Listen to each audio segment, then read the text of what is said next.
5 minutes. Thank you to our subcommittee leader, Chair Lotta, and Ranking Member Matsui for holding this important hearing today. We appreciate it. I'm a new member on this subcommittee, and I'm excited that our first hearing is on a subject that's of vital importance to rural communities like my state, New Hampshire, satellites. Satellite technology provides critical basic internet services for many rural communities. However, as we've come to learn, basic internet services are no longer enough to meet the demands of today's world. During the COVID-19 pandemic, nearly every aspect of our lives moved to virtual platforms. Many companies and small businesses shifted to a virtual workplace. Our children went to school online, and we attended our doctor's appointments via telehealth services. In Congress, I'm committed to doing everything I can to improve internet connectivity in rural communities.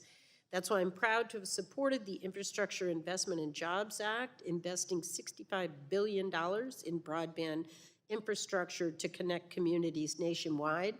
And I also serve on Mr. Clyburn's Rural Broadband Task Force as well. This investment is going to help us ensure access to high-speed, reliable, affordable broadband internet services for homes, business, schools, and hospitals. So today at this hearing, I'm excited to learn more about how we can use satellite technology to help connect more Americans to the internet. For many in my district, the barrier to broadband internet services is not accessibility, but affordability. So, Mr. Stroup, if I could, currently in some communities, the cost of satellite broadband service and consumer equipment may be higher than the alternatives. Can you speak to how the satellite industry and recent technological advances can help to lower costs and provide affordable, reliable broadband? So one of the things that's happening in some communities is installing community Wi-Fi systems in order to share the cost of the service and the equipment. Of course, the industry is continuously trying to find ways to lower the cost and ease the installation of the equipment. But I think that this is an ideal example of how the subsidies can be applied.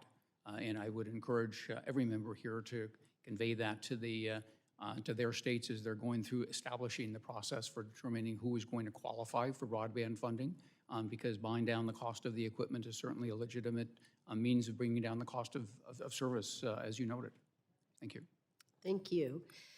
In the Granite State, we take great pride in the preservation of our beautiful forests and remote regions, which are the bedrock of our tourism economy. Now, recently, many of our major wireless companies have announced partnerships with satellite providers to extend service to some of the hardest to reach places, including parks, forests, and even ski areas around the country.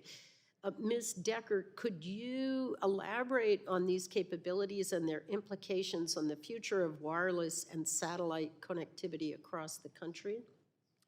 Thank you for the question. So I think the implications are the reason why we haven't seen a total build out of terrestrial towers in the United States is because of the CapEx and OpEx. That's why our mobile network operator partners are looking to a satellite solution. In addition to the fact, as you mentioned, our beautiful national parks, people do not want to go out into the national park and see a cell tower, but what they do want is connectivity. So if the park closes, which we've had happen, they want instructions for how to leave it, and when they suffer an emergency, they want to be able to call for help. So I think as you've seen, the mobile network operators are looking to partner with satellite companies to fill in the gaps in their coverage.